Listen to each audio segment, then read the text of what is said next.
I'm hiding my father's infidelity from my mother and dying of guilt. Let me start off by saying, my parents are a picture-perfect couple. They are high school sweethearts, but even after 30 years of marriage, their spark never died. They still go on dates very often, leave love notes to one another around the house, and are very thoughtful towards one another. My dad especially is a great father and husband. When I was a kid, my mom got diagnosed with breast cancer. Thankfully, it was caught early, but she still had to go through chemo, and it took a massive toll on her body and spirit. She was mostly bedridden. It absolutely shattered me seeing her suffer that much. It was a tough time for us, but I can't put into words how much of a trooper Dad was. This man took over everything. Not only was he the sole provider, but he was on top of all household chores. We had healthy home-cooked meals. The house was always spotless, and he made sure me and my siblings never missed a school day or any extracurricular activities and maintained good grades. He was there for my mom for almost every chemotherapy session and never once showed any signs of fatigue or frustration. He was always cheerful and kept telling us we'll get through this and we had nothing to worry about. It gave me a lot of hope seeing him stay strong throughout the whole ordeal and helped me stay focused on my studies and not spiral into depression. Eventually, my mom recovered and everything went back to normal. But to tell you I thought the world of my father would be an understatement. Superman had nothing on my dad. I looked up to him and aspired to be half the person he was. Imagine my horror when I walked into our house one day to find him in bed with another woman. I say woman, but she looks no older than 20 years old, basically my age. My mother was in our hometown for a distant relative's wedding, and I was supposed to be at college, but I wanted to drop by for a quick visit.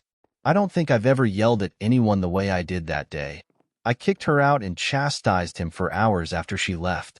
This pathetic excuse of a human being tried to bribe me to not tell Mom. I can't even begin to explain how pathetic he was begging me to not tell Mom, promising me he'll buy me a new car if I keep quiet. I wanted to throw up.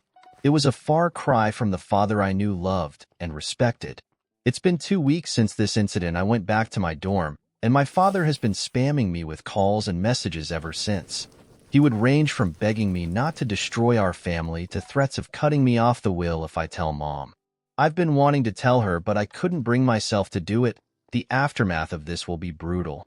My picture-perfect family will be ruined forever. I pondered telling my siblings instead, but I couldn't do that either. It would ruin their image of Dad forever. I feel like I lost my dad forever. I don't recognize this man, but this is not the dad I knew and loved. I'm an adult. I understand relationships are complicated, and my parents' relationship is ultimately none of my business. Cheating is one thing, but bribing your kid? Threatening to disown them if they tell anyone? WTF is this shit? How can I ever look him in the eyes again? I don't know if I'll ever forgive him, and I can only hope my mother finds it in her to forgive me for keeping it from her this long. Update. I decided to rip the Band-Aid. I decided against giving my father a heads up. I just don't see the point of that. Friday, when my father was still at work, I went back home and told my mother everything. It was very unceremonious. I just told her what happened chronologically, showed her his texts and voicemails. We cried together and talked a lot. Turns out this isn't the first time he cheated. My mother told me a lot of stories I didn't know about their marriage and our childhood. The first time my father cheated on her was when she was pregnant with my brother. His mistress back then asked him to divorce my mother and leave with her, and he was planning to, but when they found out the gender of the baby, male, he decided he wanted to stay and make things work. My mother didn't know about any of this until her cancer diagnosis. That's when he opened up about it and begged her to forgive him because he's very religious, and if she dies before forgiving him, he'll go to hell. My mother decided to forgive him because she was in no position to deal with cancer and the courts and us. It was too much for her. So she made herself believe he turned a new leaf and used his devotion for the family during this rough time as proof to further her delusions. That's not even the tip of the iceberg of why my father is a piece of shit, though. Every time my mother gave birth, she would be banished to the nursery with the newborn because he had work in the morning and can't be bothered to be woken up by a crying baby, nor my mother moving to tend to that crying baby. He would even lock their bedroom door at night, so even if she needed something from her own bedroom, she couldn't get it. Once when my toddler sister was sick, She was with my mom in the living room, and she started throwing up. My mom called for my dad to get her a bucket from the bathroom, and he threw it forcefully at her head and told her to stop bothering him. He would often give my mother backhanded compliments and caused her to develop an eating disorder like, "You look great, sweetie. Imagine how you'd look if you lost 10 pounds." Or, "I love you a lot, and I'd love you even more if you lost weight." Really disgusting stuff. He also used anything my mother told him about her family or trauma against her. According to my mother, for every terrible thing he did an amazing thing that made her forgive him, and for the longest time she truly believed he's a good man with some flaws, but he's working hard every day to be a better husband and father, and for that alone she loved him and overlooked all his shortcomings. This update doesn't have the happy ending I'm sure a lot of you are expecting. My mother isn't going to divorce him. When my dad came home, the three of us had a discussion about it. My father apologized to us both, and he and mom will go to couples counseling. This was an emotional roller coaster for me, but now I just feel very numb. My parents asked me not to tell my siblings, so I have nobody to share this with. On the family GC, my siblings are writing about how excited they are to be coming home in August, and my parents are replying enthusiastically as if their marriage isn't hanging by a thread. I'm still at my parents' place. I'll be going back to the dorm Sunday night. I feel dead inside. Everything I thought I knew about my family is a lie, and it may sound childish, but I'm finding it extremely hard to cope. Now on to the next story. Story 2. My brother and my mom and dad are victims of pig butchering and will lose all their savings because of it. They are getting tricked, and there is nothing I can do. I'm absolutely distraught over this. However, I'm starting to accept that there is nothing I can do about it. It starts with my 34M brother, 39M. He's being tricked, though he refuses to see it. While I was researching what's happening with my brother, I found out it's something called pig butchering. For anyone like me who never heard of it, someone sends a wrong number text message. "It was nice meeting you yesterday, Anne," or "I'll see you for lunch tomorrow, Michael." When you reply that it is a wrong number, the scammer tries to parlay it into a conversation and then a friendship. It sounds far-fetched, however, people do fall for it. Once they have befriended you, they start talking about things like cryptocurrency and investments. They convince you that you can make money like they do. It's a trick because there is no investment. The returns they show you are fake, and your money is not growing. The friend has already stolen your money and is just stringing you along. If you want to withdraw your money, they stall you and say you have to pay some kind of fee or tax. This is just another way for them to get money from you. This goes on until you run out of money, or you realize until you have been tricked. Your friend disappears, and there is nothing you can do to get your money back because you don't know their identity, and they are likely not in the same country. Last year, my brother says he met a woman who accidentally texted him instead of her friend. She said she splits her time between Singapore and America, and she knew a way for my brother to make big money like she does. There were all these promises about getting rich and never having to work again. My brother has already invested all his savings and thinks 11,000 has turned into over 200,000, which is absolutely ludicrous that anyone could believe it. My mom and dad, 59F and 59M, are involved too. They heard about my brother's investment and want in. They have remortgaged their home even though they were close to having it fully paid off. They gave my brother all that money and all their savings as well to invest. I've tried telling them that there is no investment and they will lose that money. They cannot afford their mortgage payments long term.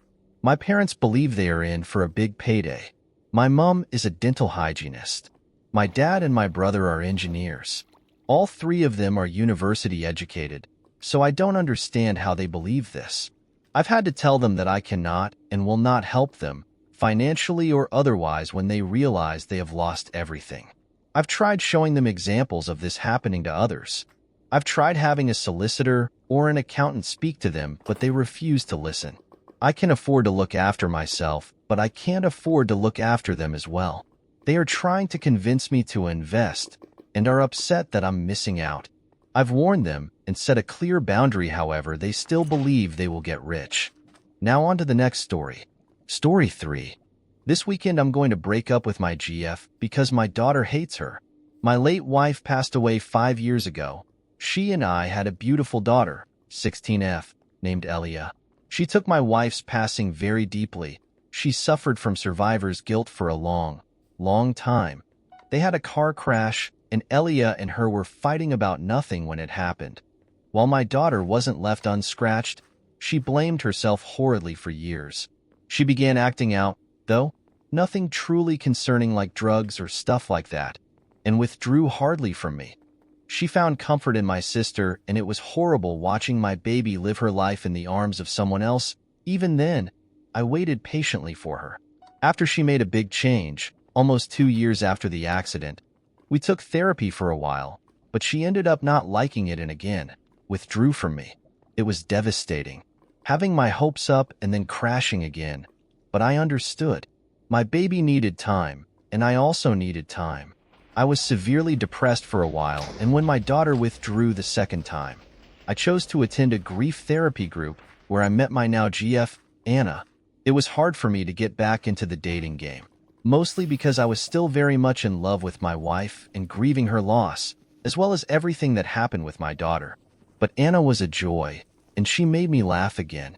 Eventually, this joy helped me get Elia back, and a year ago my daughter and I finally managed to attend 20 therapy sessions without missing one. Small win, but a win nonetheless.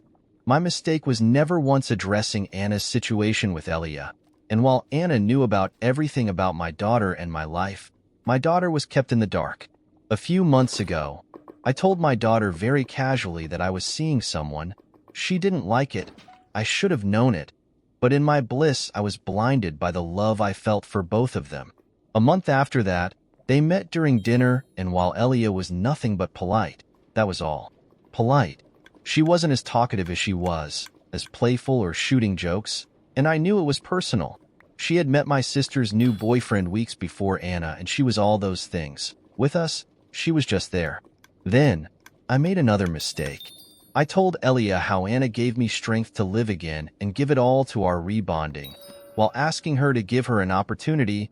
A few days next, I'd soon learn in therapy how this devastated her, because it wasn't her or her mother who gave me strength, but a stranger. This would lead to weeks of conflict, but mostly in therapy. At home, we were just divided. She did her stuff in her room and I did mine. We only dined together, and while our talks were usual, they also were short. Her therapist advised me to take things slowly between Anna and Elia and reintroduce my GF step by step to my child. In the end, it never worked. Again, Elia is polite, but nothing more. 2 weeks ago, she said that she felt Anna completely crushed the progress we did because she was finally opening again, and now there's someone else there, and that she knew it was unfair, but she didn't felt like keep this anymore. I'll admit it got the best of me. So I asked this before the therapist could talk, and my child said, "This? Therapy, dinner, us. I don't think there's any more use when someone else gives you strength." And that was it. We haven't attended any more sessions because she doesn't want to, no matter how much I beg. Now, whenever I try to reintroduce Anna, Elia always has something to do. Friends, family, time alone, it doesn't matter. If I try to go out with them on the weekends, she says she just doesn't want to. And I don't make her. I also don't spring Anna on her. I know I could, but I don't think that's the best idea. Last Friday, I said to Elia that I'd love for her to get closer to Anna. That way, maybe, in a few months, even a year, she could move in with us. Elia just looked at my face and said, "As soon as she moves, I'm out." And then she began apologizing, saying she didn't mean it. Now, I don't know what to do, but I know this situation isn't fair for any of us, so I'll do what I think best. I'll break up with Anna and attend my child first. I can always date, but I know that if I don't fix this relationship with my child now, then it'll never be fixed. And it breaks my heart. Now on to the next story. Story 4. My mother re-traumatized my wife, and I hate her so much. I don't want to get into my wife's history. I don't think that's my story to tell, but it wasn't good and left its scars, similar to the ones most people in those situations have. We got married very young, partially to get out of the houses we were raised in, sadly, but my mother and I mostly mended things over the years, right up until she got a bug up her ass about my wife. Out of nowhere, She began reintroducing things that had previously traumatized my wife to her. I now solely believe to hurt her. Why? No clue. Not interested in anything about that woman ever again until her obituary, which I will hang on my office wall, framed, one day. My wife is the quietest, least offensive person in the world. Everyone may not love her, but to hate her like this takes a special kind of demon. The first time she upset my wife, I nearly cut her off completely, but my wife asked me not to for the sake of our children, who love Grandma. And what did it get us? The second time. The second time she decided to emotionally abuse my wife. It was so much worse, and even though it's been over a year now, I still see the effects of it today. She's quieter than usual, and flinches if you walk up behind her too quickly. She can barely leave the house. She hates things she used to love. She cut all her hair off up to her chin and started wearing makeup again, even though she hates it. It's painful to watch, and even with therapy, new meds, and all the support our children and I can give, it's such a slow process. My mother, whom I hesitate to even call that anymore, is cut off entirely, with the threat of legal action keeping her at bay. There's a good chance we're going to have to leave our home and the state we've come to love for my wife to feel comfortable again, though she'll never say it, and has only cried and said no whenever I do. But I can tell she's scared here, and I just want her to feel safe again. My children will have to switch schools, and I will have to transfer to a new facility. Luckily, the company I work for has them in several states and countries other than the one I live in now, but still, it sucks. All because of the pond I used to call Mom. My aunt, the only family I have left alive other than my mother, tried to defend her exactly once before I made it clear that I wasn't going to hear any defense of the indefendable, and that she was just lucky I hadn't called the cops already.